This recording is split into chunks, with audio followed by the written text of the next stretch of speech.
نفسي بنور من فؤادي حينما رددت يا رب العباد وانتشت روحي وصار الدمع يجري. Okay, so we start with the letter alif. The first letter. You start from top and work your way down to the bottom. It's just a line.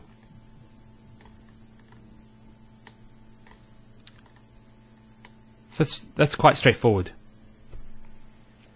Now the alif is probably the hardest letter to learn because it's actually accompanied usually with hamza.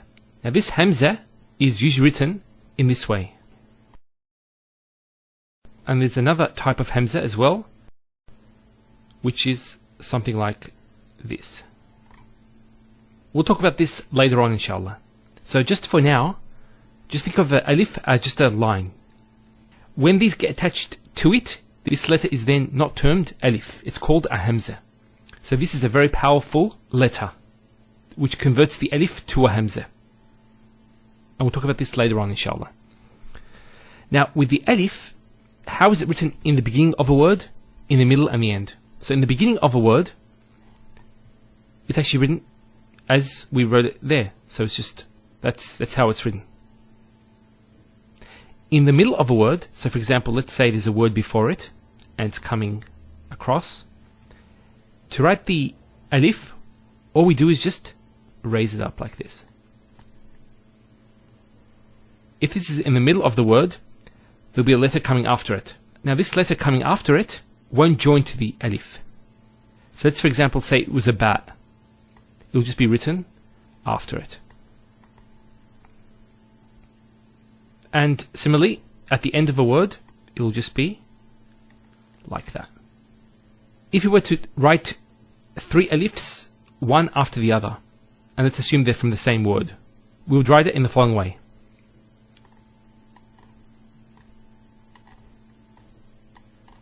So notice, this alif does not join to this, because alif doesn't join to the letter after it.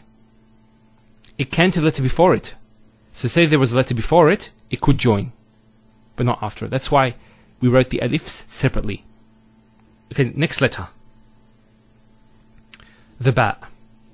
So the ba is written in the following way. You start from not to the top, and then just go down, and up like that. Probably not that long, that's quite long, so probably just something like this. So once again, let's see how this letter is in the front of a word, in the middle and the end. So in the front of a word, it'll be written like that, and then there'll be a dot there. And it's not brought up to allow for the next letter. Now, if it's in the middle of the word, so what we do is we just bring it up and then do it like this and put the dot. And similarly, in the end, up and then it'll be the complete because it's the last letter. Now, if we were to write 3 of these in a row, assuming they're from the same word, how do you do it?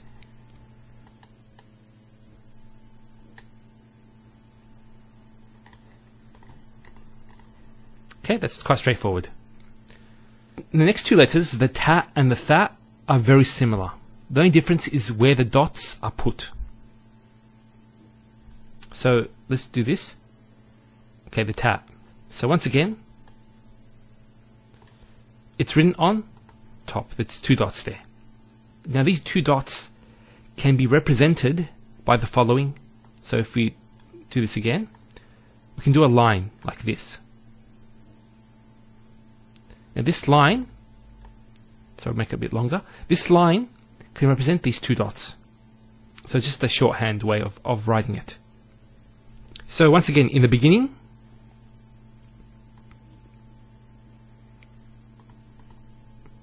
we leave this for the next letter.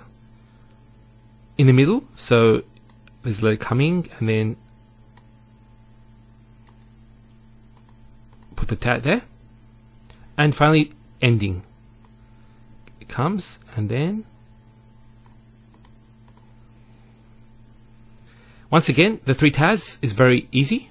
It's just one after the other.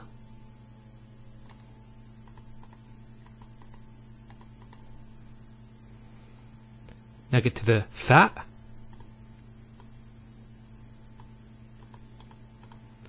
It has the 3 dots. Now we can actually, let's just do this. Now we can represent these 3 dots by the following.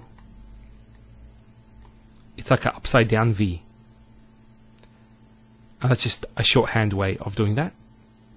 Sometimes you might find writing, especially for Arab writes, you'll find that they use this shorthand way. Now let's get to the beginning of a word. Now it doesn't matter which dot you put first. There's no preference. So that's the beginning. Then we have the middle, so it's coming, and then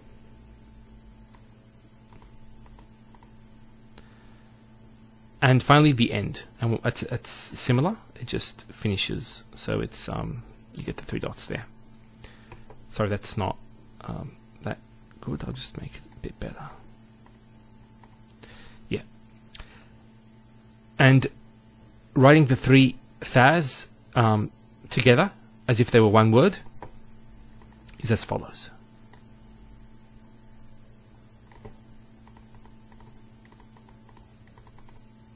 Sorry that I just did it should be 3 dots there. So that's quite straightforward. Okay, we have the Jim now. So the Jim is written in the following way. You start just above the line and you go across and then come down and then put the dot there. So once again, across, come down and put the dot there. This can go a bit further than here, that's fine, but don't bring it over here. So don't stop the line up to here. Bring it more. So either parallel to the same length as this, or a bit further down. That's fine.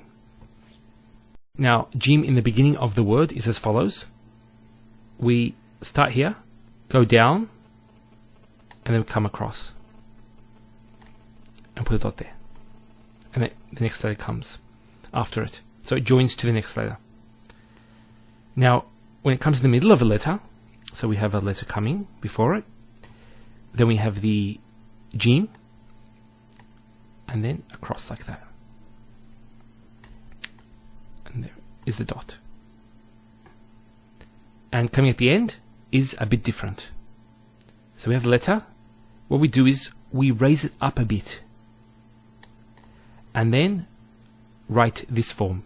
So we come across, we start from here, go across, and then come down like that. And then put the dot.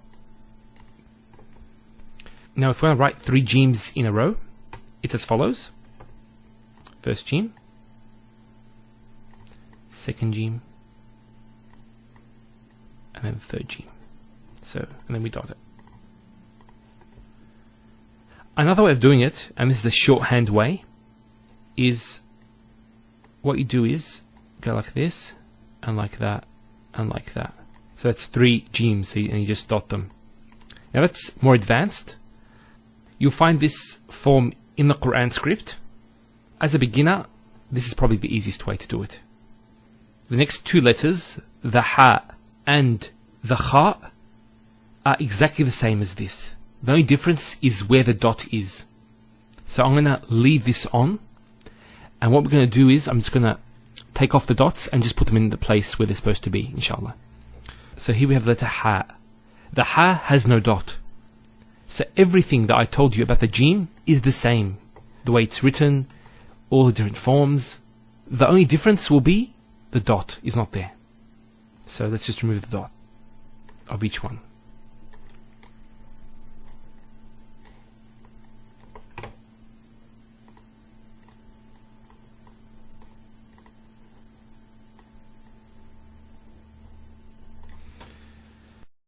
So that's the ha.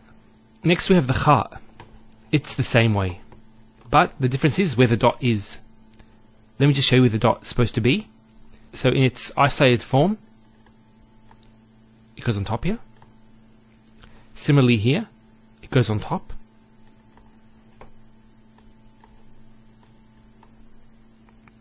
And similarly here, it goes on top as well.